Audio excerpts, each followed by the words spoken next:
Hey, it's Quadex here, and today I'm doing What If Shikamaru Wasn't Lazy? Um, I've been uploading a lot and sleeping in late. Um, so today I woke up really late. I don't have time to write scripts. So I spent like the past hour looking for a good fanfic, and I think I found it. Um, this is What If Shikamaru Wasn't Lazy, the fanfic. I don't know how to pronounce the name, so I'll just leave it in the description, hopefully. Let's get into this. Shikaku, why are you always like this? Like what? You know what I'm talking about, Shikaku. Lazy, lazy, lazy. I'm willing to put up with your limp sack of meal attitude, but I will not allow you to impeach Shikamaru in that same way. I would never block Shikamaru from. Then why are you so against his? My father shot out of his chair, his warped, twisting shadow towering over my mother and stretching across the whole kitchen. And for once, my mother, who I had always regarded as the more forceful of the two, was at loss for words. I had never seen him look so angry before. Hell, I had never seen him look angry in any manner before. Ever. Annoyed? Yes, but the only indication he ever gave to being annoyed was just to shove a pillow over his own head and roll over. That I could deal with. But this man was something else entirely. Something I could not, for all my expanded 6-year-old vocabulary, figure out how to describe. What I did know was that this being was clearly dangerous, and at the moment, my apparently genius mind finally grasped the true meaning of a shinobi. Somewhere underneath his sleepy attitude, the man who had killed his way to survival through a whole entire shinobi world war was finally resurfacing, scars and all. The deep streaks running down his face, the lumpy layer of skin that I always used to have fun poking at as a baby while he chuckled. That was nothing compared to the scores of pain that radiated from his eyes now. I had never been so scared in all my 6-year-old life. One thing was sure. I knew from that point on that while I could anger my mother all I wanted and get away with little more than a relatively painless scolding and a few minutes in the corner, driving my father to his breaking point was a very unwise course of action and most likely the last one I would ever take. There were things to be said about the fury of a patient man. My mother's face was frozen, pale white against the flickering lamp. She could not speak. I was still hiding behind the wall separating the kitchen from the living room. They had not noticed me yet. My parents were so caught up in their argument, and anyway, I wasn't Nara. Unlike most children, I was not afraid of the darkness. Rather, I loved it for the cover and peacefulness it could provide. I was prone to disposition of the shadows, and I had always been good at hiding. Besides that, I was so small already even compared to other children my age, and my chakra reserves were so little that it was likely my presence had faded in with the increasing flowing chakra aura of my father. With every word he spoke, his anger came greater, and so the dark cloud of energy around him grew, working himself into a frenzy that I never thought he was capable of. My father, such a solemn, quiet, calm man, and this person in our kitchen right now yelling at my mother could not possibly be the same person, and yet he was. The pictures on my family shrine were rattling alongside his rumbling voice and glowing chakra now. I imagined my two-dimensional family ancestors with their glossy photographed eyes behind the glass panes and carven frames shaking with just as much terror as I was. If father could hear their trembling over the sound of his own yelling, he didn't seem to care. The three Sanin, one wayward pervert, one hedonistic drunk, and one in Kami knows where, rendered so completely inhumane by his own genius, With each sentence, his voice rose exponentially. The fourth Hokage, praise, greatness, bestowed with so many nicknames and titles he'd drawn in ink, writing them all down. And for what? Dead before he even hit 30. He just kept going and going and going and would not stop. Kakashi Hatake, so completely screwed up in the head that it isn't even funny. And don't give me that look. Yoshino, you and I both know that it's true. The poor man is the worst head case anyone who knows anything about psychology will ever see, short of insanity itself. Who wouldn't be when you spent your whole life since you could walk, raising your life for a village that only saw to smash everything and everyone you've ever cared about to pieces? That's why he wears the mask on top of each other and evades every personal question like oil evades water, and reads that ichi filth in public, and purposely arrives late to everything and spends hours and hours upon hours standing outside in the sun, the rain, the snow, whatever in front of that accursed stone. And fuck, not even Inoichi Yamanaka could do anything about it. My mother didn't cry. She was brave, hardened woman, not like the soft little princess in stories. She had never evaded for any man to come and rescue her. Everything she had ever accomplished, from her first mission to grabbing my father's attention, had been entirely of her own merit. So why was there all this water running down her cheeks now? Shikaku, please. My father did not hear her, and just kept mercilessly listing every single predecessor of the Konoha prodigy legacy, until finally he punctuated his argument with such a great volume that I wondered why the whole village hadn't awoken and come by our house to see what was going on already. Maybe it was because they knew that when the noise was coming from Shikaku Nara's home of all places, it was best to stay away. Do you want me to get started on the brilliant, undefeatable, infamous Itachi Uchiha? Getting at 7, tuning at 8, and already murdering grown men in their beds as an Anbu captain when he was about 13. Completely snapped and gone mad, leaving his beloved younger brother to pick up the pieces. But I suppose we shouldn't be surprised. Oh no. Send the little kid out to snap his first neck and slice his throat jugglers before his age has even exited the single digits. Everything will be fine, won't it? I'm surprised he didn't try pulling some stunt like this earlier. Just think, Yoshino, his entire family, the largest clan in all of Konoha, murdered, slaughtered in cold blood, reduced from over 100 men to only 2 in one night. I was there, Yoshina. I was one of the original people called in for the initial investigation after the Uchiha massacre was over. And do you know what I saw? An entire waterfall of blood running down the front steps and spilling out into their beloved beyond. And you know what else I saw? Itachi Uchiha's footprints in the sea of red, and not a single one was smudged or pooled. He did not hesitate, nor did he run out of there. He walked calmly and coolly as one might stroll through the park on a happy and bright summer's day, as if nothing was wrong. Shikaku! And then the anger broke, and the beast was gone, replaced by a man seemingly too old to be my grandfather. Age, not only with wisdom, but with pain. His yelling had ceased, replaced with something slow and sorrowful instead. And yet it was these sentiments born once again of a beast different from my father this time.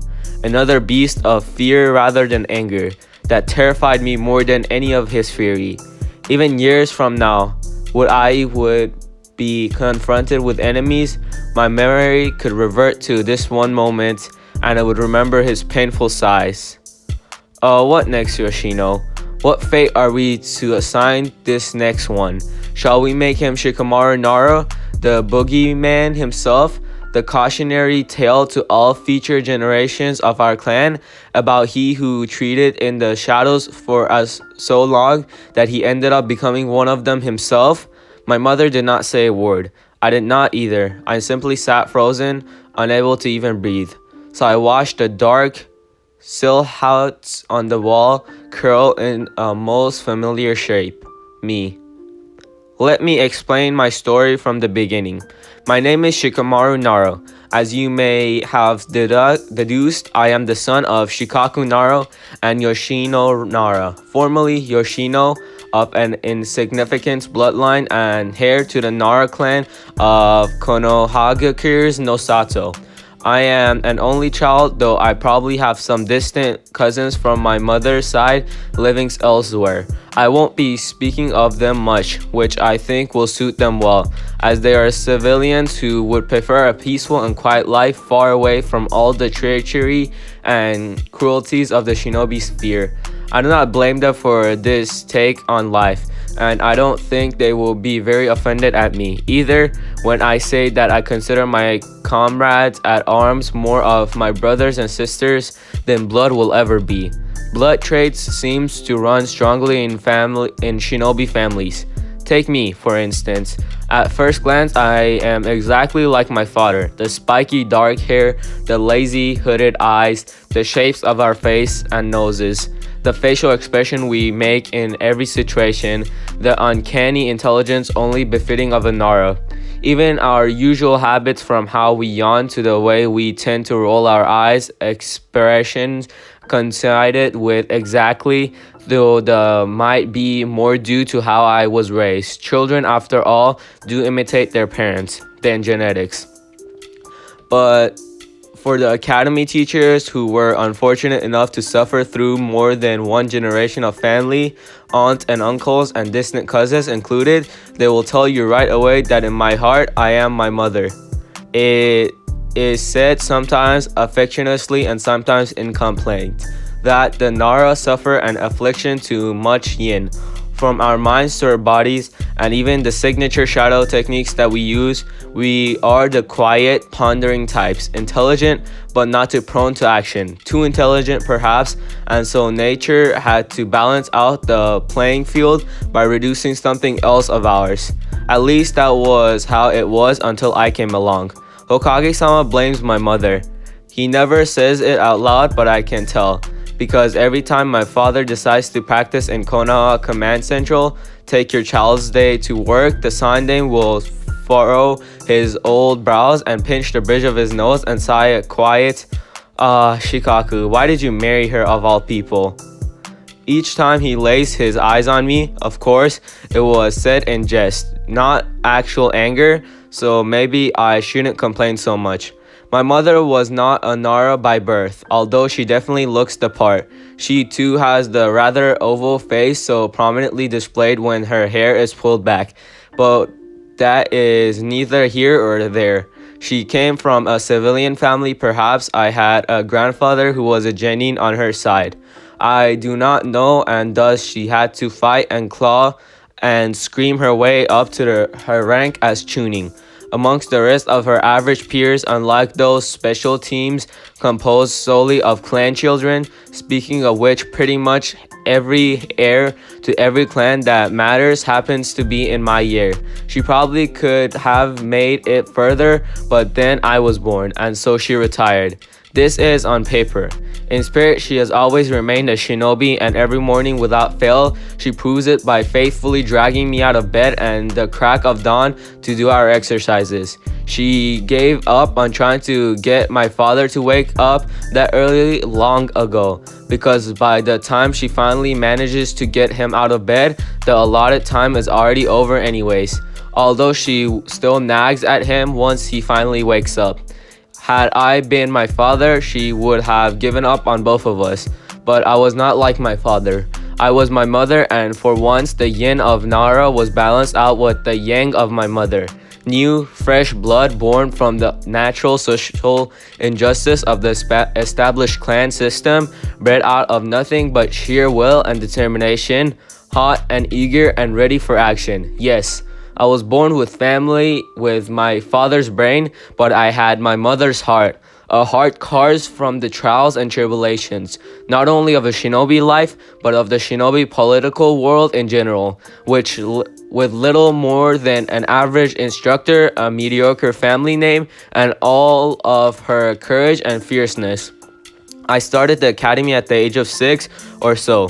just like everyone else in my year. And at first, the difference between my classmate and me hadn't really been that bad or obvious.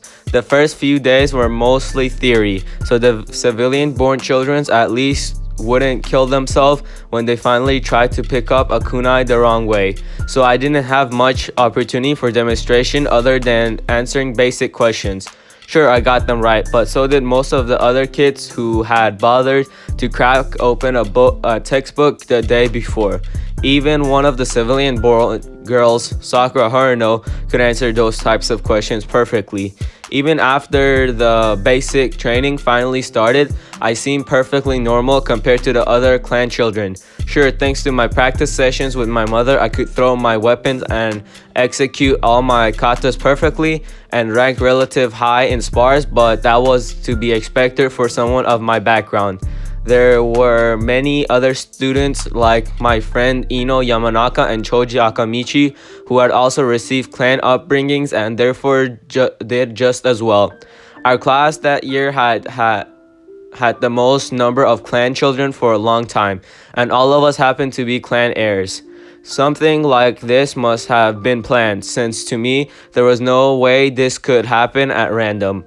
But I said nothing since it was useless fact anyways, and my father always told me to never waste time on useless facts.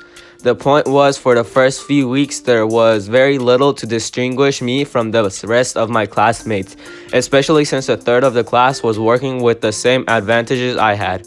In fact, had it not been known that I was a Naro who didn't spend half the day napping, I would have been one of the less significant clan heirs, classified right in the same group that Shino Aburamu was in, given that there existed kids like Sasuke Uchiha and Kiba Inuzaka, both of whom were much more prone to showing off than I was.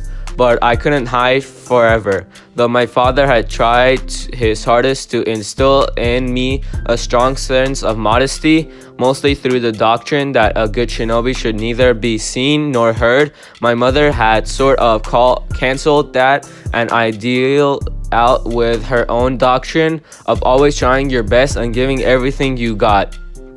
Given my natural born intelligence, that meant I had a lot to give. In the end, that had ended up manifesting itself in a compromise. I never volunteered to do more than was asked for me, unlike Sasuke, who took to demonstrating complicated taijutsu takedowns in front of the instructor with every chance he got. But everything that was asked of me was finished in such way that proved beyond any reasonable doubt that I was clearly capable of much more than I was showing. So I fulfilled both of my ends of bargain. I hit 75% of my abilities just as my father wanted me to, but damn if I hadn't held back on the other 25%. Looking back, perhaps that was done as much out of my own selfishness as it was out of my obedience to my parents.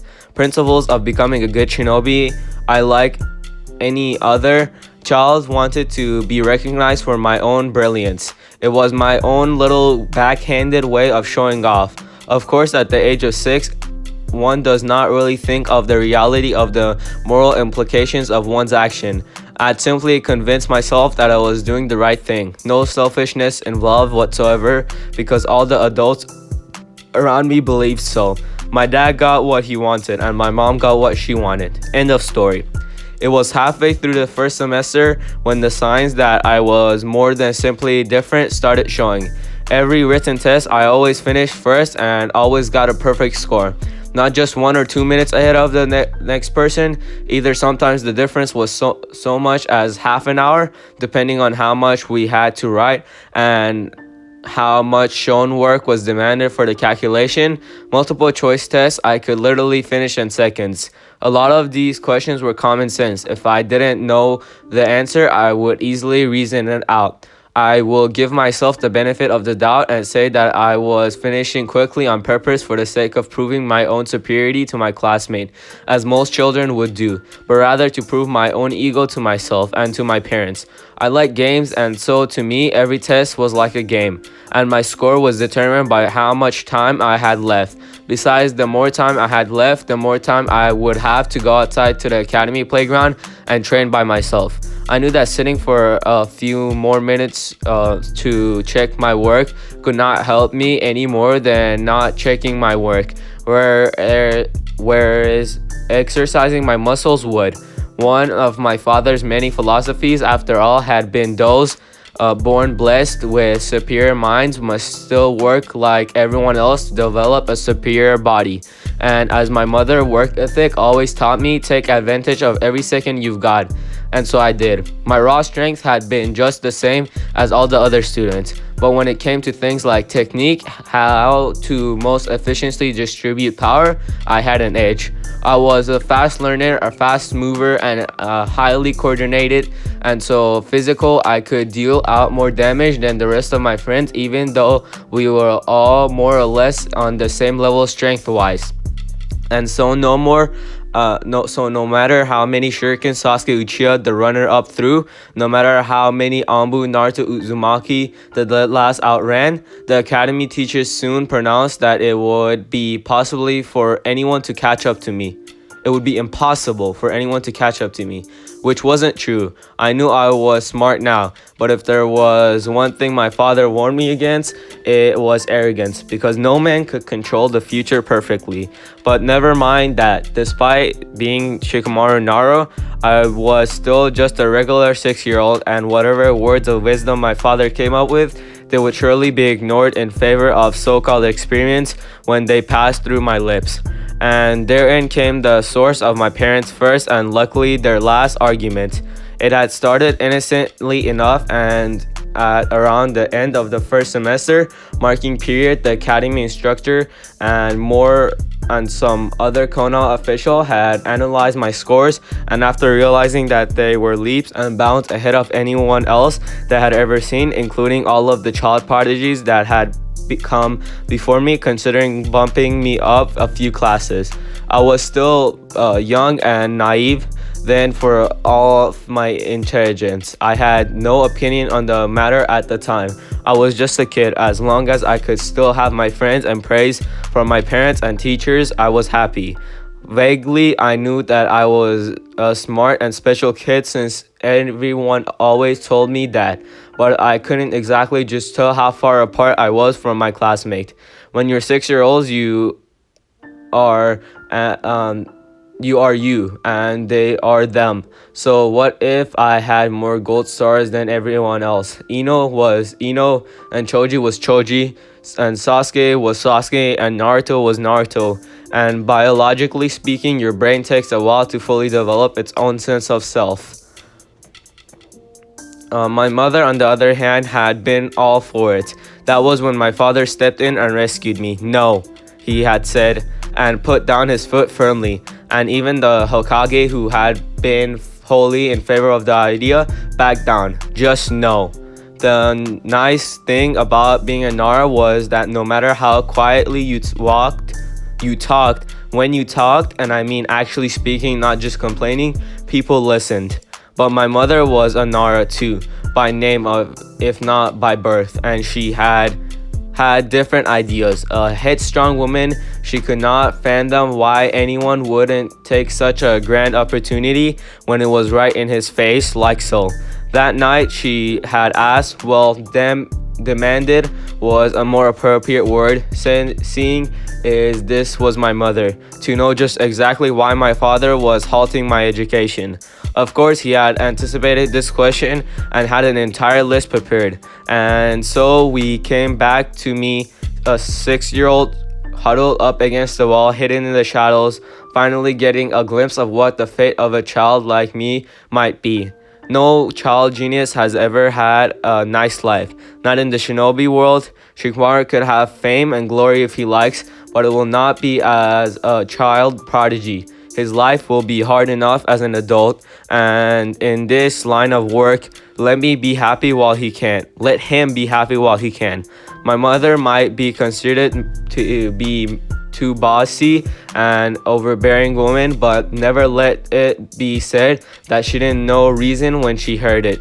When the next day finally arrived, there was no more of that ridiculous talk. My father's words, not mine. of me graduating early. I would stay put where I was with children my age and grow up normally, or I suppose as normal as anyone could. Being bombarded with all this war and desanitization propaganda at the age of 6 moving forward. Still, my mother managed to convince my father that he should help fuel my talent before it died out completely, since it was clear that I was becoming bored at school that my father could agree on. He didn't particularly care how far I advanced between age 6 and 12, as long as I didn't put on the Konoha Haita 8 any earlier than that. I think in the ideal world for him, children wouldn't formally complete their education until they were at least 18. But when they finally did, we were pumping out students no less than Jonin level. For him, one did not become a tuning after one passed the tuning exams. One should already be high tuning level walking into the thing. No point in taking a potentially lethal test only to fail, or worse, die. I suppose this arrangement ended up being all the better for me. I had friends in my class, Choji and Ino from before the academy days, though more Choji than Ino, who liked to play with the other girls too. And I didn't want to leave them, even if Sasuke had a habit of sulking and being moody for no apparent reason, and Naruto and Kiba were a bit out the boisterous side. They were still my friends. Anyway, my teachers were knowledgeable of my situation too, as they were the ones who had brought up the whole thing. Skip 6 grades, idea to my father and the Hokage in the first place, and usually let me do my own work while they helped the rest of the class on a concept that I had mastered a long time ago. Plus, at night, unlike the rest of my friends, I got to stay up late, sometimes even past 12, sitting around the bonfire with my father and watching the light and shadows flicker around on the ground. My childhood was a quite pleasant one, apart from the regular trials and tribulation of children. But time flies so quickly, and soon I was looking at my own reflection in my polished forehead protector, wondering when I turned 12. Maybe that was my father like to take things so slow, but I never forgot my father's boogeyman, and all through my life his words that he didn't even know I had heard, would haunt me. Those who walk the shadows may very well become one with them. Okay guys, that's where I'm gonna end it. Since this is a new story, get this to 30 likes and 20 comments for the next part. If you don't have anything to comment Q. It all helps out a lot, and I hope you enjoyed this. Bye.